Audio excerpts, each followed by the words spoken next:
Katia, conception de pièces, exercice numéro 8, la réalisation du couvercle de calculatrice. Alors là, on va voir encore des éléments que l'on a vus ou qu'on va revoir. La création, d'esquisses, création d'extrusion, nervures, poches, congés. Alors le temps ici, 90 minutes, on est sur de la forme qui est relativement complexe avec beaucoup de fonctions, esquisses, fonctions, qui vont succéder. Il y a pas mal de travail sur, le niveau. Le niveau est quand même assez élevé pour la réalisation de ce couvercle. Alors, on nous décrit un tout petit peu les différentes étapes, du couvercle de calculatrice. On va voir que sur ces éléments-là, on va venir, créer une première partie, on va enlever, que derrière on va créer la fin, de notre élément. À nous d'être rigoureux pour bien réaliser, le synoptique qui est bien comprendre le synoptique qui nous est proposé. On va basculer sur l'étape 1 pour réaliser. Alors on nous sous-divise la forme, de l'extraction de la forme du couvercle en étapes 1.1, 1.1, 1.2 et 1.3 pour réaliser ceci. Bon, là on nous présente un tout petit peu, c'est surtout pour qu'on ne soit pas perdu au niveau de la représentation et des éléments qu'on va nous demander. C'est parti. Alors, une esquisse dans le plan YZ avec, la réalisation d'un arc de cercle. Donc l'arc de cercle, il est constant et ce sont simplement les 2 distances, 30° et 47° par rapport à notre repère original. Alors c'est parti, on y va, on va lancer notre CATIA. On est toujours dans l'atelier Part Design et on nous demande de commencer par travailler dans le plan YZ pour l'esquisse 1. Le plan YZ pour l'esquisse 1. On va créer ici, donc c'est pas un cercle complet, c'est simplement un arc de cercle et je sais que son centre ici passe comme ceci et que bon, l'arc de cercle, on va simplement le dessiner puis on le cotera après. Voilà. Je sais que mon arc de cercle, il est tangent, donc contrainte de tangence ici et je sais que j'ai des contraintes angulaires ici entre là et là. Alors, est-ce que je peux basculer? Non, je ne peux pas basculer la mesure. Donc on va lui redonner une contrainte angulaire après. D'abord, il me semble qu'en plus alors, ce sont des traits de construction ou c'est du complet? Heu, Bonne question. Il me semble que on va essayer avec des traits de construction et puis on va voir ce que ça donne. Dans tous les cas, on va relier ça à notre centre. On va relier ça à notre centre, comme ceci. Alors là, il n'a pas l'air de l'avoir mis, si tout est bien coïncident. On va coter. On va coter tous nos éléments. Donc là, on va pouvoir mettre nos contraintes angulaires entre là et là, entre l'axe vertical et le deuxième trait, comme ceci. J'ai la contrainte de rayon ici que je vais pouvoir indiquer. Et je vais retourner voir. Donc 30, 47 et 435. 30°, 47°. Donc déjà ici, je vois que j'ai une contrainte de coïncidence qui a sauté. Et 435. Voilà. Donc là, je vais lui redemander la coïncidence des 2 éléments. De manière à ce qu'on soit bien correctement. Pour l'instant, on va laisser comme ça. À mon avis, ces traits-là, les 2 traits ici, on va les basculer en traits de construction. Comme ceci. Si je regarde, alors on ne le voit pas forcément sur notre vue parce que vous voyez, c'est la difficulté quand vous avez des cotations qui viennent se surcharger sur les traits de construction, c'est que là, on ne distingue pas clairement par rapport à la forme, à part à l'épaisseur près du trait, si on est sur un trait de construction ou sur un trait classique. On va voir un tout petit peu par la suite. Là, à mon avis, on est quand même plutôt sur un trait de construction parce qu'on voit que l'épaisseur des traits est un peu différente. On va sortir et donc mon esquisse pour l'instant se limite bien simplement à l'arc de cercle qui est coté. Deuxième partie, définir dans le plan ZX un cercle de diamètre, de rayon plutôt, 155 dans le plan ZX. Dans le plan ZX, on va créer ici une esquisse et on va donc créer un cercle.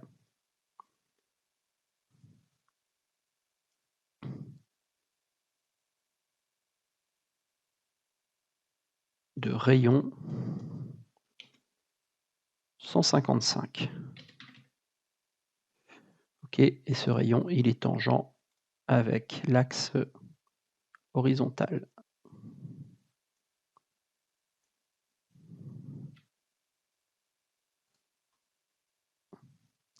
Voilà. On va vérifier, mais ça me paraît pas mal. On va continuer. J'ai bien mes contraintes de coïncidence qui sont positionnées. On va sortir de notre esquisse. Et on va venir réaliser la nervure en utilisant le contour, donc l'esquisse 2, la deuxième esquisse, donc c'est la partie cylindrique, et le guide qui va être la première esquisse qu'on a réalisée. Donc effectivement, c'était bien des traits de construction. Donc on va prendre bien la fonction nervure, ici. Le profil, c'est bien l'esquisse numéro 2, c'est bien ce qui est sélectionné, donc c'est déjà sélectionné dans votre boîte de dialogue si c'était bien le dernier élément qui était dedans. Et le guide, alors soit vous le sélectionnez directement ici, soit vous le sélectionnez depuis l'arbre de construction, c'est ça. On ne nous donne pas d'autres indications, on va valider, on retrouve bien les différentes cotations qui sont indiquées et on va valider ici pour retrouver notre coude, en fait notre élément coudé que l'on a sur notre pièce. Avant d'aller plus loin, on va cliquer droit, propriété, et ça c'est le couvercle de calculatrice. OK, on a renommé la pièce et on va aller l'enregistrer. Moi je suis toujours dans le dossier, c'est l'exercice numéro 8, 8 couvercle calculatrice. OK, ça c'est surtout pour ne pas perdre les informations que l'on vient déjà de créer. On continue. Alors, on va créer sur le plan XY. Alors, qu'est-ce que c'est que cette forme? Si on l'analyse un tout petit peu, ce sont 3 traits perpendiculaires l'un à l'autre, côté à 40 par rapport à l'axe horizontal et centré par rapport à l'axe vertical, symétrique à une largeur de 40. On est dans le plan XY. On va aller dans le plan XY, on va créer ici, on va se... Non, ça ne changeait pas grand-chose, surtout se recentrer, plutôt que de chercher le centrer tout. Voilà.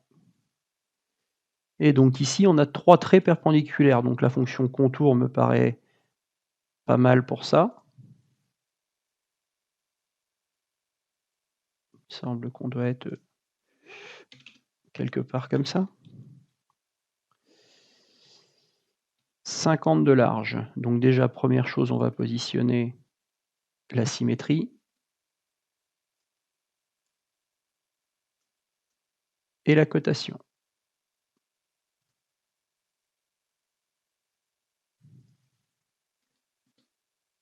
Voilà. Et ensuite, j'ai une cote de 40 entre le haut et le fond, ici, il me semble. J'ai une cote de 40, c'est ça, entre le fond de ma rainure et ça. On va commencer à lire la suite, qui va nous arriver derrière. La poche, utilisant l'esquisse 3 et jusqu'au dernier. Bon, bah c'est parti. On va définir la poche. Donc on va prendre une poche. À partir de l'esquisse 3, on va sortir ici. On va faire l'esquisse 3 est active. On va faire une poche jusqu'au dernier.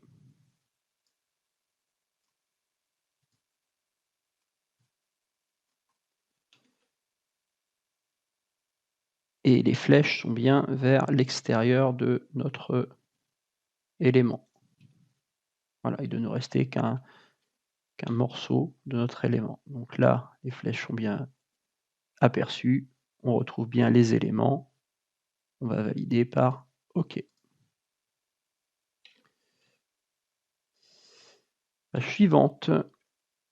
Dans le plan XY, on va créer un rayon de 63 positionné à 80.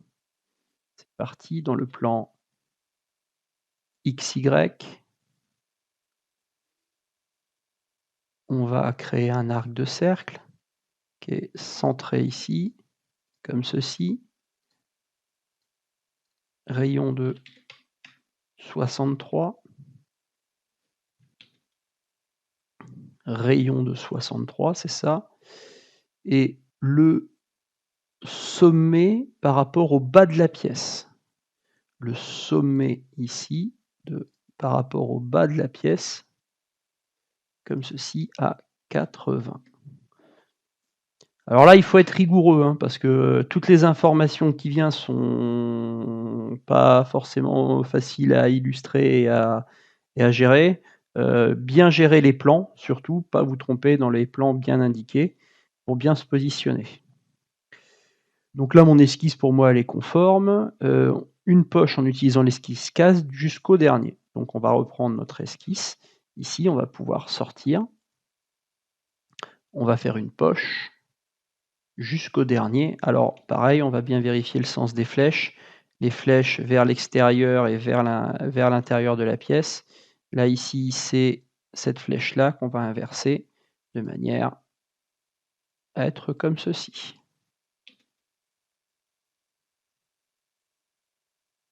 Donc on se retrouve bien avec la fin de l'étape 1. Congé sur toutes les faces. Donc en fait, on a le congé sur les arêtes, sur les 4 plans de ma pièce, plus le plan supérieur. Le plan inférieur n'a pas l'air d'être sélectionné. Donc ma pièce, elle est bien comme ceci. Attention, la partie avec le rayon est bien dans le bas. Le plus simple ici, c'est de prendre mes arêtes.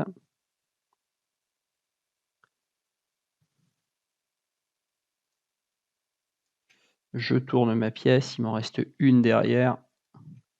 Et je fais un congé à 3 mm, il me semble.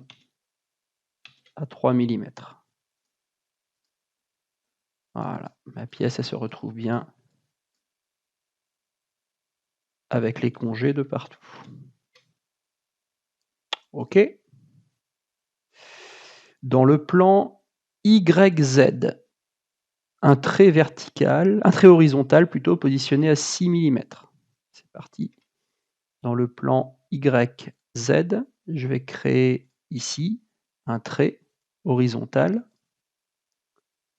positionné à 6 mm par rapport à l'axe origine. Je sors. Alors en termes d'esquisse, hein, on ne fait pas des choses folles. Hein. Par contre, c'est la succession des différents éléments qui vont nous amener à faire des éléments un peu plus compliqués. On va appliquer une poche sur ce qu'on vient de faire et jusqu'au dernier des deux côtés de manière à supprimer la partie basse. Donc l'esquisse 5 est sélectionnée, je vais faire une poche. Alors là, les deux sens sont à inverser. Alors, ici, c'est même jusqu'au dernier. Première limite et deuxième limite, ouais, ici. Première limite jusqu'au dernier, plus jusqu'au dernier aussi. Comme ça, il va bien me prendre les deux côtés. Si je regarde mon aperçu, ça a l'air de correspondre. Et je me retrouve par rapport à tout ce que j'avais dessiné tout à l'heure, avec un élément qui est quand même excessivement réduit.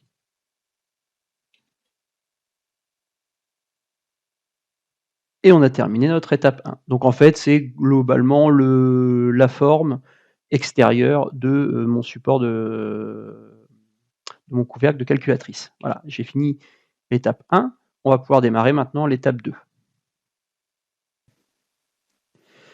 Donc l'étape 2 ici, on va voir derrière ce qu'on nous propose de faire. Donc il y a sûrement des poches avec quelques esquisses à réaliser. Alors, déjà, premièrement, on va bien vérifier où se positionne notre esquisse. On voit que l'esquisse, on doit construire un plan d'intersection entre, alors construire ou pas d'ailleurs, et qu'il existe un point d'intersection entre l'arête et le plan, OK. Et on a besoin de définir l'esquisse suivante. Alors un trait, un trait, un trait, un arrondi, un trait, une tangence, donc j'ai les tangences des 2 côtés, un arc de cercle, un trait et un arrondi de l'autre côté. Voilà ce qu'on a à réaliser et avec une extrusion symétrique derrière de 4 millimètres. Donc on va se retrouver dans le plan YZ. On va aller dans le plan YZ ici pour commencer à dessiner. Alors on va essayer de se localiser par rapport à la pièce. Par rapport à la pièce ici, je vais me retrouver sur la face avant, là où j'ai le plus gros arrondi ici, et c'est donc ici que je vais dessiner ma forme. Alors je reprends un peu ma formes, un trait vertical, un trait horizontal, un trait vertical, un trait horizontal, un trait vertical. Ensuite, j'ai des arcs de cercle. Moi, je préfère, comme d'habitude, alors justement, non. Mais on peut le faire aussi comme ça, c'est vrai, on peut faire un arc de cercle par 3 points. Le premier point, le deuxième point, et ensuite lui donner voilà, la forme. Ça peut marcher aussi. On pourra le modifier après comme on le désirera. Un trait oblique.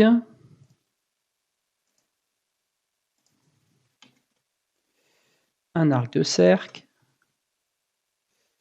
Je vais prendre un arc de cercle comme ceci. Le deuxième, un point, deuxième point de l'arc. Voilà. On évite de positionner les contraintes automatiques au risque d'être bloqué derrière. Un trait vertical, un arc de cercle.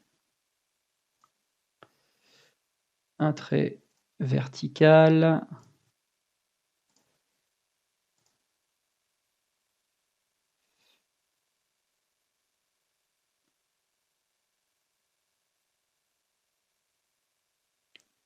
Un arc de cercle. Et on termine avec un trait vertical qui est censé nous ramener. On va déplacer un peu tous nos éléments pour essayer de passer notre trait vertical. On va simplement se contenter de relier les 2 éléments et on passera notre verticalité après. Donc ça, c'est vertical. OK. Ensuite, on va prendre un peu les cotations. Je suis à 0,3 du bord. Alors est-ce que je peux placer ma cote à 0,3 du bord ici? J'ai pas l'impression de pouvoir poser ma cotation à 0,3 du bord. Donc ici, je vais valider. Si je pouvais peut-être, remarque, j'aurais me repositionner normal là. Est-ce que entre... Bon, ça m'étonnerait, hein, je serais assez surpris. Direction de mesure, non, j'ai pas la possibilité de la basculer. Donc il va falloir que je crée un point. Alors ce point, comment je vais le créer?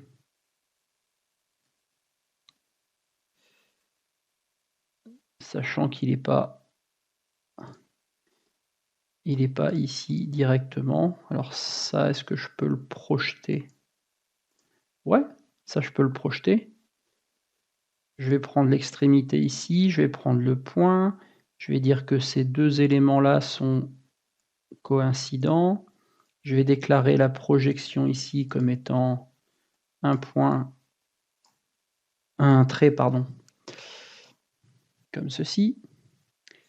Alors, je vais me remettre normal là. Et maintenant, je vais pouvoir coter. Donc, cette fameuse cote de 0,3. Ici, entre les 2 éléments. 0,3. Notre élément, il est tangent. On va servir de ligne de construction. Alors, elle va avoir une double utilité ici, parce qu'elle m'a permis de me positionner aussi. J'ai un trait de 1,5 mm. J'ai un rayon de 0,5. Donc ici, je vais définir mon rayon de 0,5. Il faudra sûrement zoomer un tout petit peu. On va finir de placer les autres éléments. J'ai 1,2 ici. Encore une fois, c'est au fur et à mesure du positionnement. Alors, on va reprendre. C'est au fur et à mesure du positionnement des différentes cotes que ça risque de prendre forme et il est possible que tout se déforme effectivement au fur et à mesure. OK, alors déjà on va déclarer la tangence, ça c'est bon, la coïncidence c'est bon, la verticalité. Il nous reste ici le rayon de 0,6.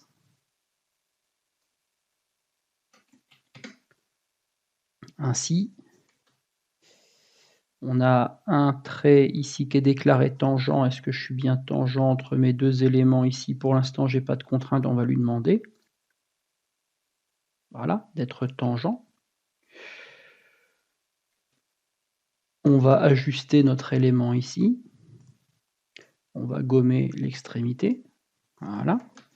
On va poser la cote de 45 degrés. La cotation angulaire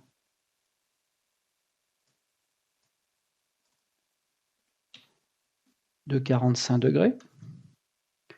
On a un rayon de 1,5.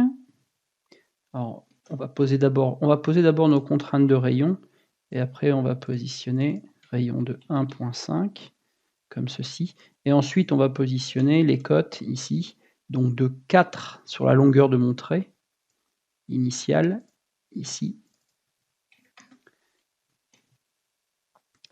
et de 5,2 donc entre ici et le point 5,2.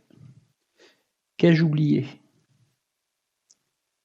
La coïncidence, ici j'ai une coïncidence entre les deux éléments, entre la tangence et le centre. Donc là et ça, c'est coïncident. Ah, ça lui plaît pas. Pourquoi ça peut bouger encore cet élément-là? Parce que je suis bien à 45 degrés.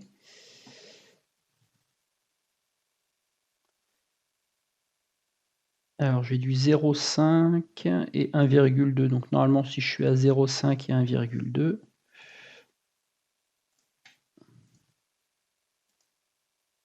voilà, déjà, pour commencer. Ça, c'est bien coïncident. Ensuite,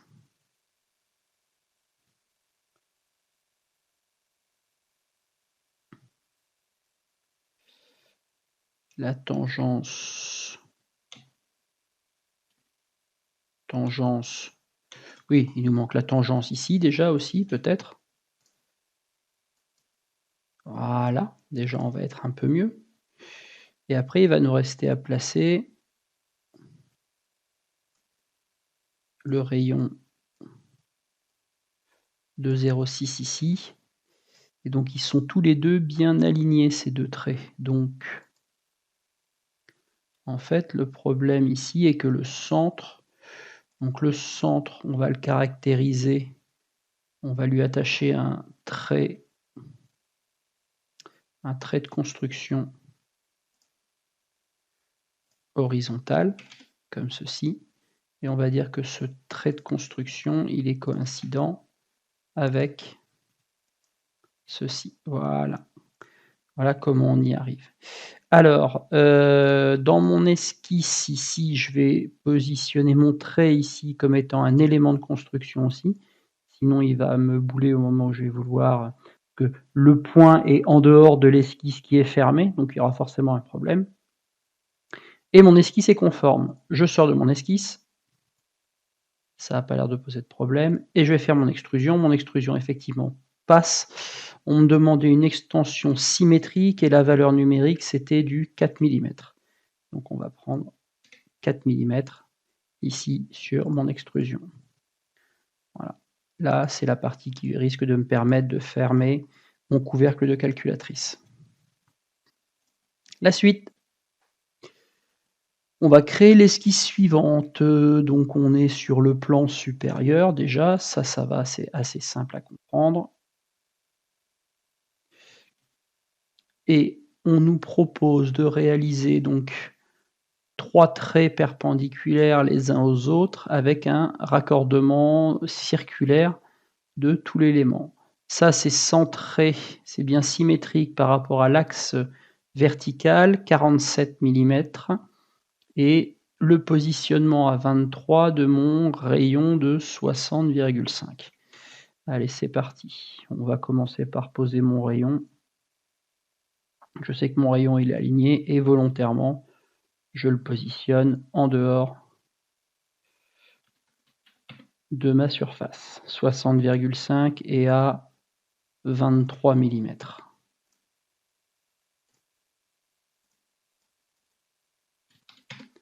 Voilà, ça c'est positionné. Ensuite, bien, je vais prendre la fonction contour. Je vais chercher à réaliser des traits horizontaux et verticaux et d'avoir l'aimantation de mes traits échappe-échappe pour construire ce qui me convient derrière. Alors il reste déjà, première chose, à rendre l'entité symétrique. La cotation, c'est du 47 mm, on a dit.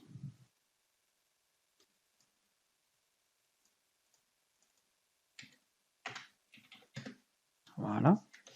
La hauteur de 38 par rapport à l'axe horizontal.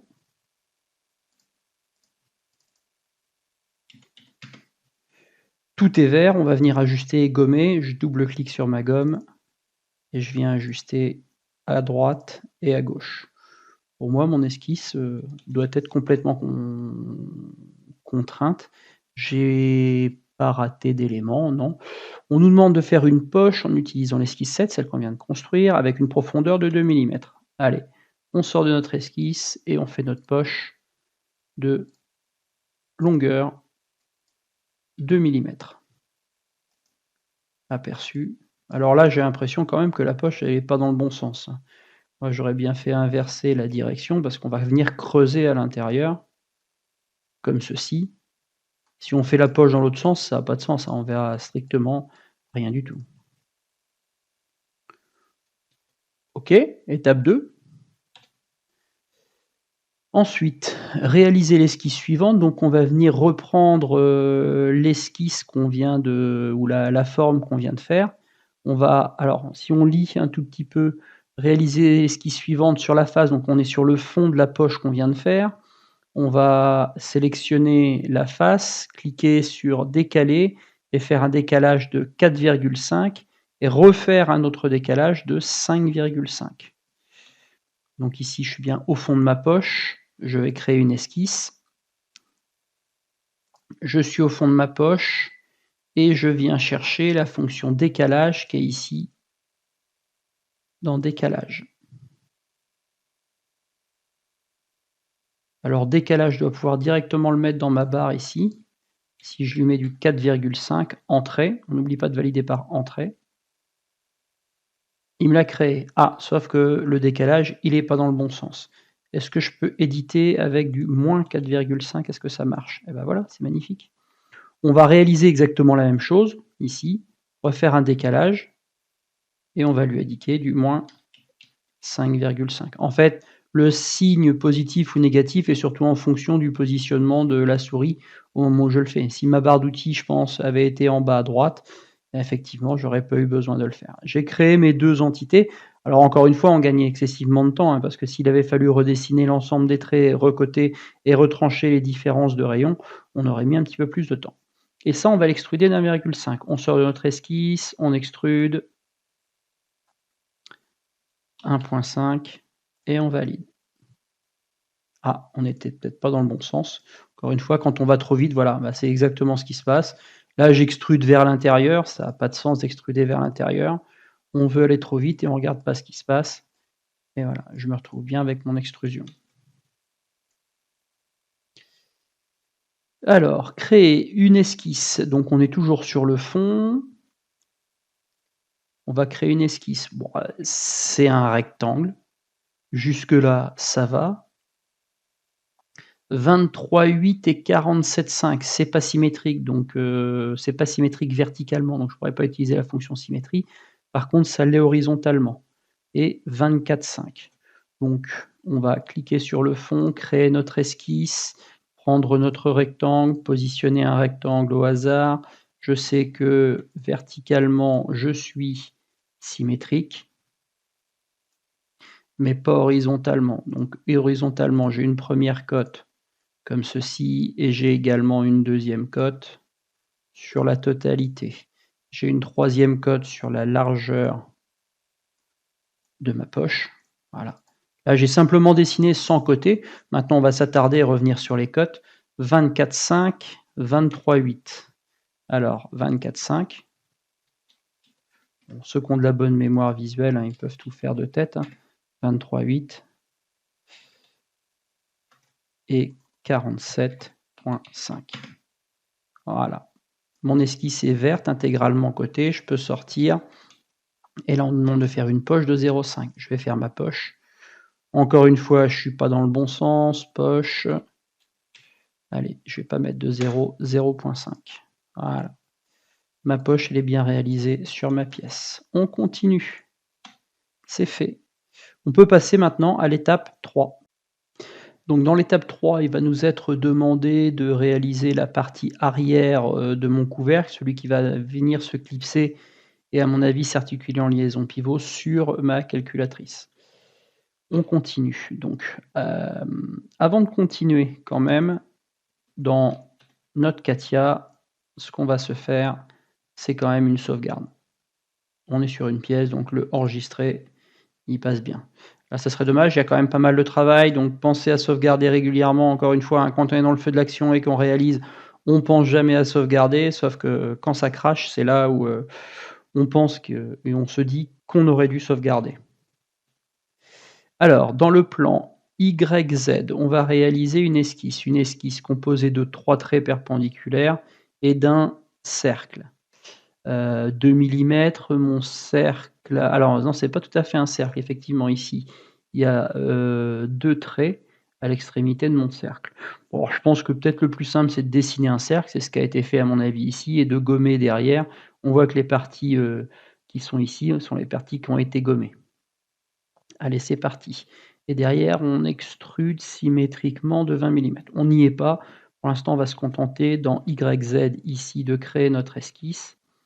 Et une fois qu'on a créé notre esquisse ici, de positionner un trait, 2 traits, 3 traits. Ouais, je suis plus petit à droite qu'à gauche. Voilà, échappe. Ensuite, je vais venir coller à ça un cercle. Allez, je vais mettre un point d'accroche, on verra pour la suite après. Voilà. On va mettre une contrainte ici, j'aurai bien de la tangence à mon avis. Voilà. Alors, le diamètre de notre cercle, c'est forcément du 4, étant donné que j'ai une distance de 2 au rayon. Donc on va commencer à coter ceci, parce que sinon ça va se déformer un peu trop et on va avoir du mal à lier un tout petit peu tous nos éléments. Ah, là par exemple, il m'a posé une contrainte. La coïncidence...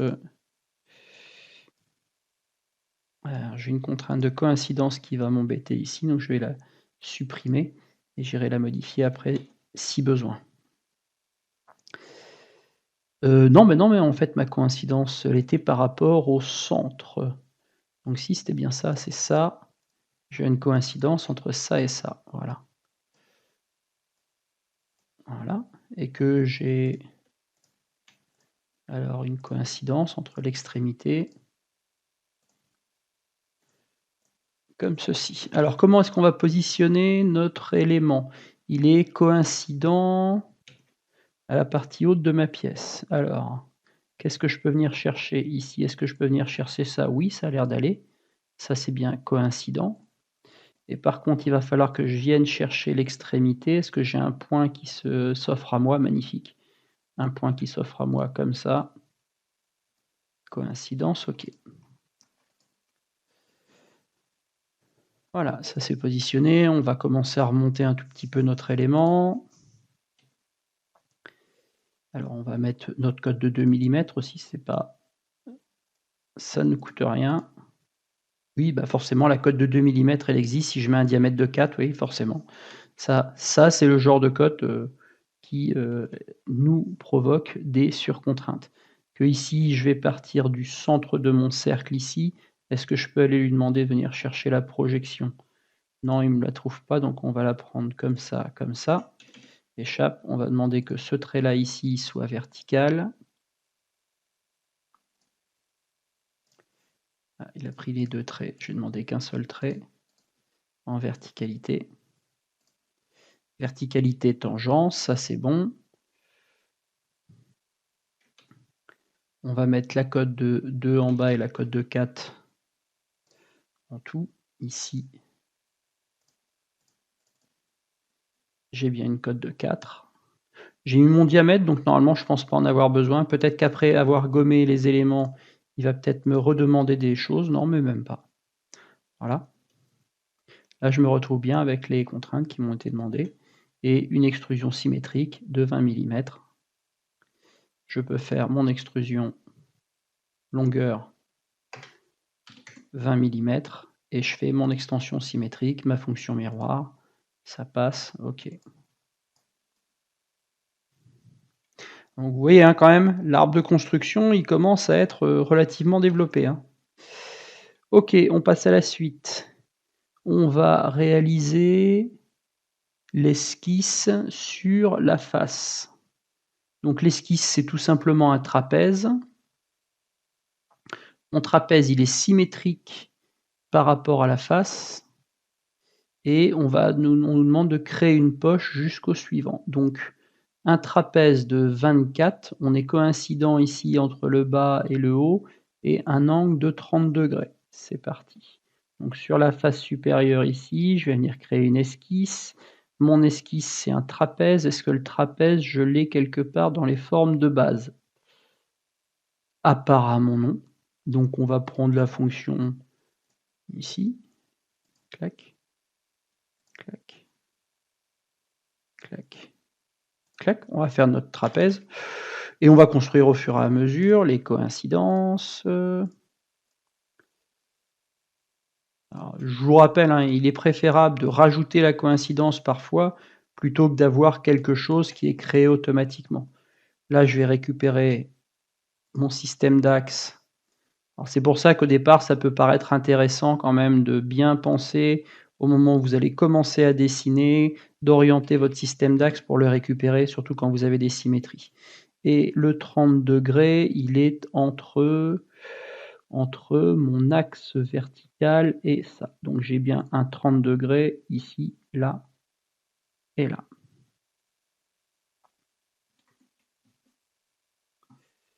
Mon esquisse, elle est verte, tout est coté. J'ai bien ma cote de 30° qui est ici, ma cote de 24 qui est en dessous, c'est bien contraint, je peux sortir et je lui demande de faire une poche jusqu'au suivant. Voilà, donc jusqu'au suivant, il est bien allé jusqu'à la forme suivante et s'y arrête automatiquement, pas besoin de paramétrer une distance. On va faire un trou de diamètre, oula, 1,32, c'est très très précis, de profondeur 5,2, concentrique à la partie cylindrique. Et on va faire une symétrie derrière. Alors là, si on n'est pas... On peut attaquer d'un côté ou de l'autre, hein. Mais je vous rappelle que s'il est concentrique, si on prend l'arête ici, qu'on vient faire un trou sur ce plan-là, il va automatiquement le positionner. Que notre diamètre, c'est du 1,32 sur une profondeur de 5,2. Alors, ce sont des valeurs un peu particulières. 5,2. Notre trou ici, est-ce qu'on nous a dit que c'est un fond plat ou un fond en V? Je ne sais pas, on va aller vérifier. Pour l'instant, pas d'infos, donc on va mettre un fond plat et on va faire la symétrie derrière.